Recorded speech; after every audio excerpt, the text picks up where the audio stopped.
Hello and welcome to Hamra English Guru YouTube channel. This is your place to learn English. यो हो तपाईको अंग्रेजी सिक्ने ठाउँ. आज हामी सिक्न जाँदैछौँ जन्मदेखि मृत्युसम्मका संस्कारहरू सम्बन्धी यी अनि यस्तै अरू पनि नेपाली शब्दहरूका अंग्रेजी अर्थ. न्वारन संसारका सबै समुदाय र संस्कृतिहरूमा बच्चाको न्वारन गर्ने गरिन्छ. अंग्रेजीमा न्वारनलाई ब्याप्टिजम भनिन्छ. यो दोस्रो शब्द हेर्नुस् त, ब्याप्टिजम. तर यसले ईसाई धर्मको न्वारन संस्कारलाई जनाउँछ. अरू धर्म संस्कारलाई पनि समेट्ने छुट्टै अर्को अंग्रेजी शब्द छैन. तर नेमिङ सेरेमनी भनेर बुझाउने गरिन्छ. नेमिङ भनेको नामकरण र सेरेमनी भनेको समारोह वा धार्मिक अनुष्ठान. यो बच्चाको न्वारन कहिले हो? When is this baby's naming ceremony? When is this baby's naming ceremony? यो शब्दलाई एकचोटि सुन्नुहोस्. Ceremony, ceremony, ceremony. When is this baby's naming ceremony?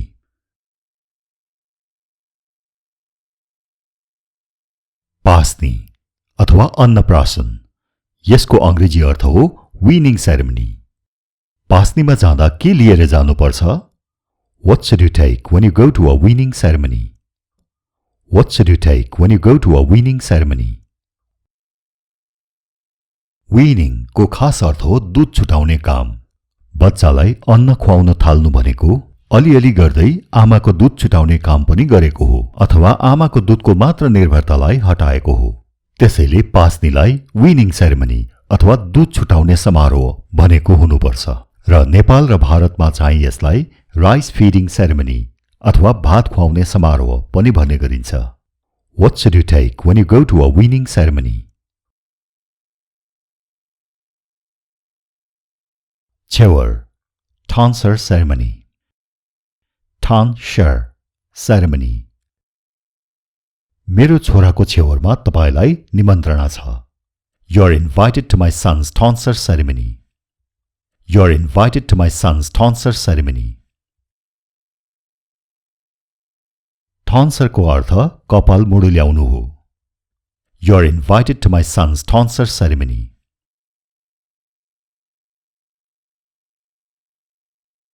जनै यसको ठोस अंग्रेजी शब्द हुने त कुरै भएन.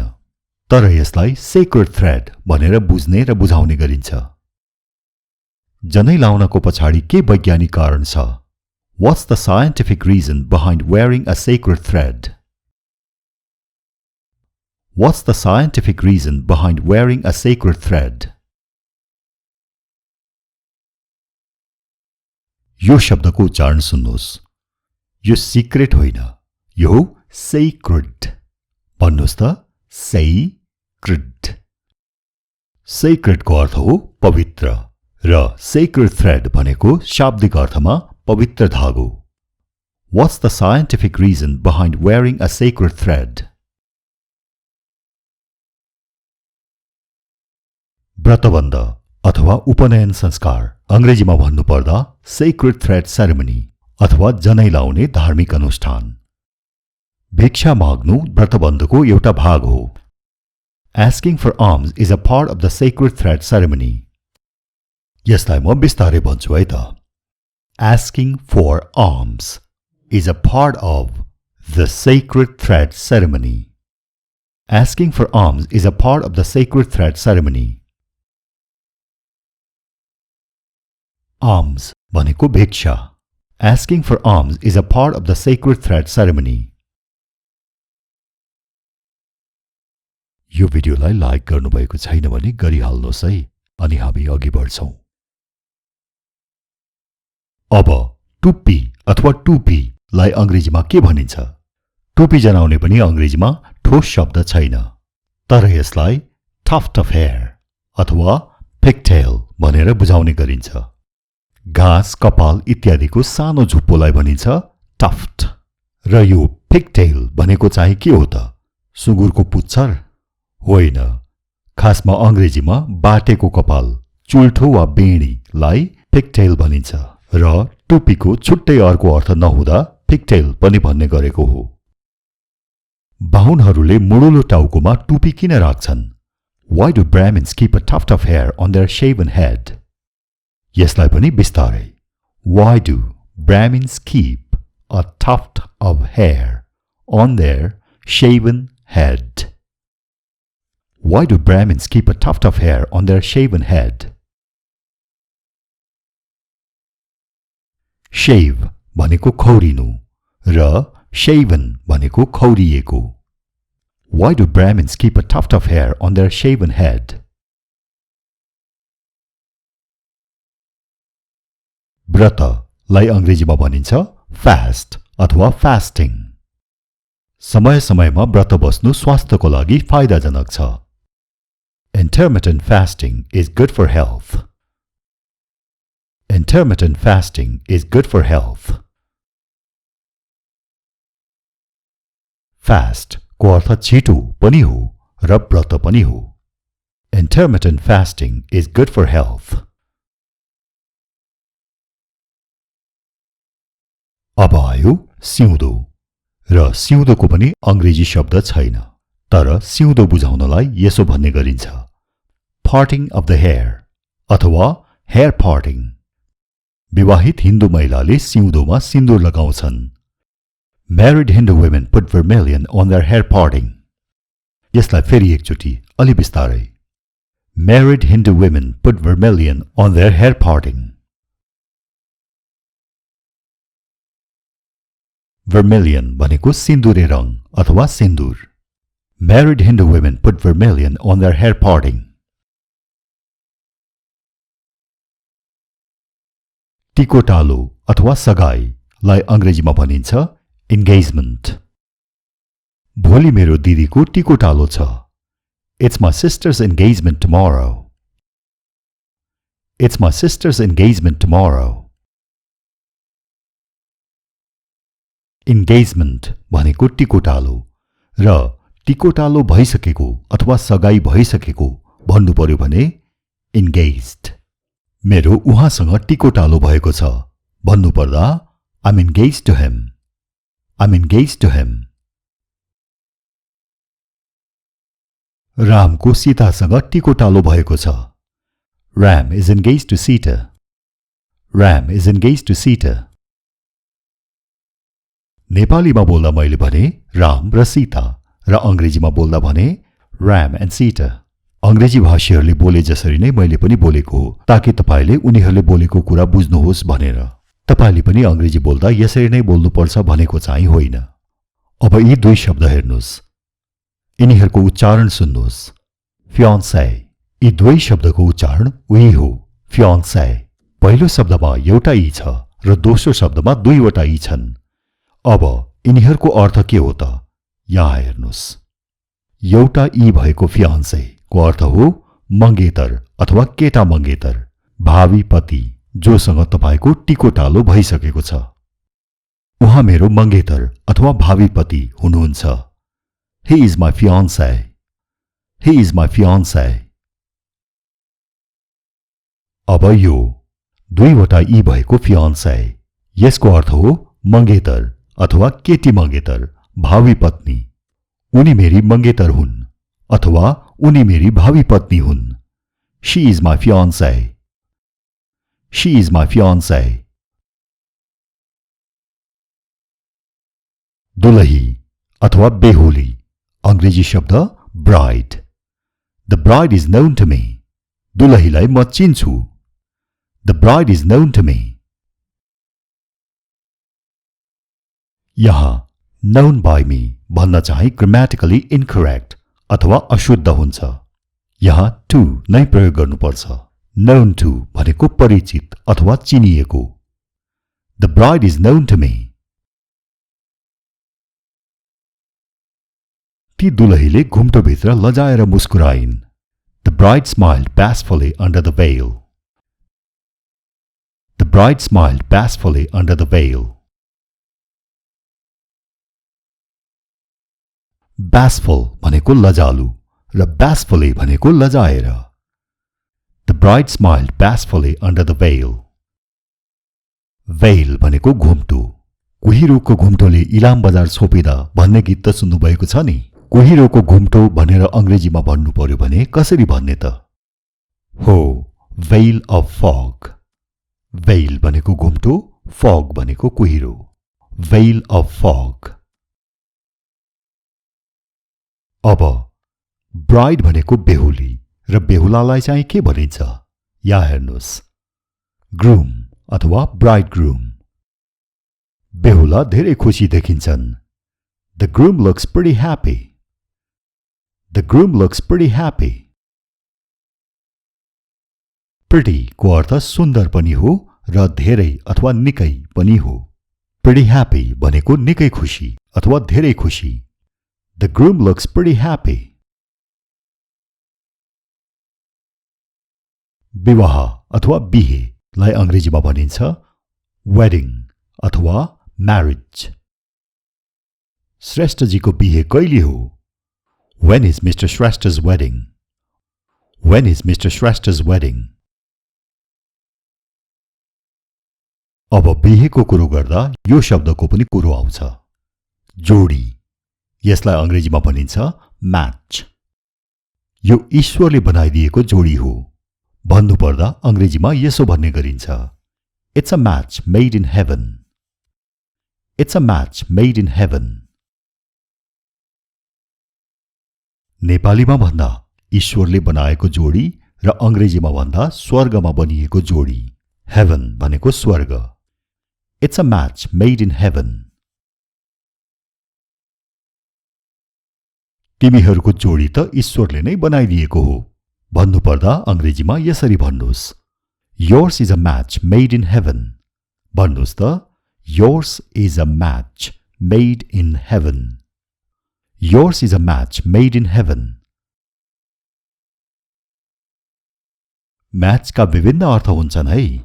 सलाईलाई पनि म्याच भनिन्छ. खेललाई पनि म्याच भनिन्छ, जस्तै फुटबल म्याच. अनि यसरी मिलेको जोडी अथवा नमिलेको जोडी भन्नुपर्दा पनि म्याच. तर एक जोडी लुगा, एक जोडी जुत्ता भन्नु पर्यो भने चाहिँ म्याच भनिन्न नि फेरि. त्यस्ता जोडीलाई भनिन्छ pair. P-A-I-R. Pair. Yours is a match made in heaven. आत्मा. Soul. May his soul rest in peace. उहाँको आत्माले शान्ति पाओस्. May his soul rest in peace. कसैको मृत्यु हुँदा सामाजिक सञ्जालमा यो सन्देश देख्न पाइन्छ. May his soul rest in peace. अझ यसलाई छोटकरीमा यसरी पनि लेखिन्छ. R-I-P. RIP. RIP को पूरा रूप हो rest in peace. यही वाक्यको अन्तिम अंश. May his soul rest in peace. पुनर्जन्म. Reincarnation. Do you believe in reincarnation? के तपाई पुनर्जन्ममा विश्वास गर्नुहुन्छ? Do you believe in reincarnation? Reincarnation भनेको पुनर्जन्म र यो हेर्नुस् त incarnation यसको अर्थ हो अवतार. कृष्ण भगवान विष्णुका अवतार हुन्. Krishna is Lord Vishnu's incarnation. Krishna is Lord Vishnu's incarnation. Reincarnation भनेको चाहिँ पुनर्जन्म र incarnation भनेको चाहिँ अवतार. Krishna is Lord Vishnu's incarnation. चिता लाई अंग्रेजीमा भनिन्छ funeral pyre. मृतक शरीर अथवा लाश चितामा जलिरहेको छ. The dead body is burning on the funeral pyre. The dead body is burning on the funeral pyre.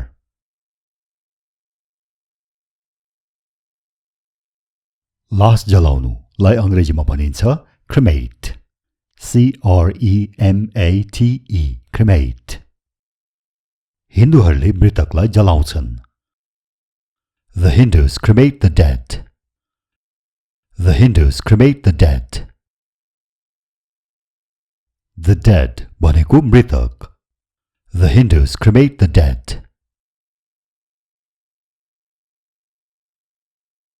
जलाउनुलाई cremate भनिन्छ भने गाड्नुलाई के भनिन्छ?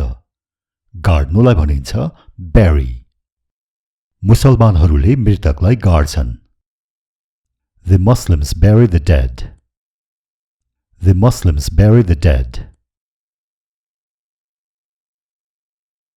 B-U-R-Y, bury. यसको उच्चारण बरी अथवा बुरी भन्नुभयो भने गलत हुन्छ. यसको सही उच्चारण हो bury. यी दुई शब्द हेर्नुस्. पहिलो शब्द cremation, दोस्रो शब्द burial. लास जलाउनलाई के भनिन्छ रे अंग्रेजीमा? cremate हो. लास जलाउनलाई cremate, लास जलाउने चलन अथवा लास जलाउने प्रक्रिया भन्नु पर्यो भने cremation. त्यसैगरी लास गाड्नुलाई अंग्रेजीमा bury भन्छन् भनेर हामीले अघिल्लो वाक्यमा सिकेका थियौं. अब लास गाड्ने संस्कार, चलन वा प्रक्रियालाई burial भनिन्छ. Cremation is more common than burial in Nepal. नेपालमा लास गाड्ने चलन भन्दा जलाउने चलन बढी प्रचलित छ. Cremation is more common than burial in Nepal.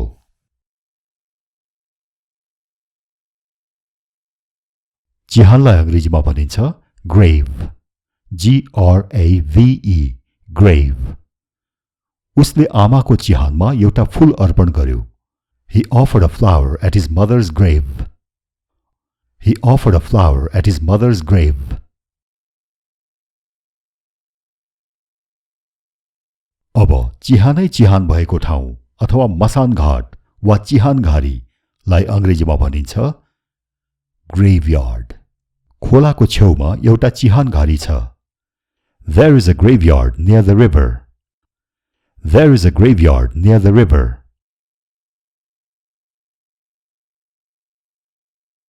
लास जलाउने स्थान, लास जलाउने घाट अथवा लास जलाउने गृह लाई भनिन्छ crematorium. बागमती खोलाको किनारमा लास जलाउने घाट छ. There is a crematorium on the bank of the Bagmati river. There is a crematorium on the bank of the Bagmati river. Bank को अर्थ खोलाको किनार पनि हो र पैसा राख्ने बैंक पनि हो. हिज्जे उही अर्थ भने दुईवटा. र यहाँ हेर्नुहोस् त द बागमती. बागमती भनेको यहाँ खोलाको नाम हो र खोलाको नामको अगाडि द प्रयोग गरिन्छ. जस्तै the Bagmati, the Karnali, the Koshi. नेपालीमा बागमती, कर्णाली र कोशी. नेपालीमा बोल्दा चाहिँ द लाएर नबोल्नु नि फेरि. म आज बिहान द बागमती गएर आएँ भन्नुभयो भने फसाद होला. There is a crematorium on the bank of the Bagmati river.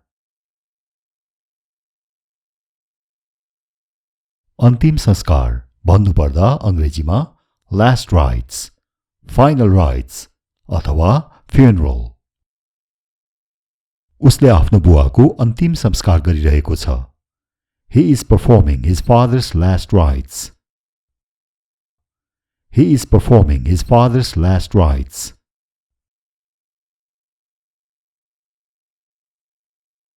त्यो गरीब मानिसको अन्त्येष्टिमा कोही पनि आएनन्. Nobody came to the poor man's funeral. Nobody came to the poor man's funeral. अर्को पनि उदाहरण हेरौं. आज मेरो हजुरआमाको अन्त्येष्टि हो. It's my grandmother's final rites today. It's my grandmother's final rites today. अब आयो पालो जन्ती र मलामीको. जन्त र जन्ती, मलाम र मलामी लाई अंग्रेजीमा के भनिन्छ? यदि तपाईलाई थाहा भए कमेन्टमा लेखिदिनुस् त. र थाहा नहुनेहरूले चाहिँ कमेन्ट पढ्दै गर्नुहोला. र कसैलाई पनि थाहा छैन र कसैबाट पनि सही उत्तर आएन भने म आफै यसको उत्तर कमेन्टमा लेखिदिनेछु. यो मागमा तपाई जन्त जानुभन्दा अघि नै जन्तलाई अंग्रेजीमा के भन्छ भन्ने कुरो तपाईले थाहा पाउनुहुनेछ. त्यतिन्जेललाई बाँकीको अंग्रेजी सिक्दै गर्नुस्. Have a good day.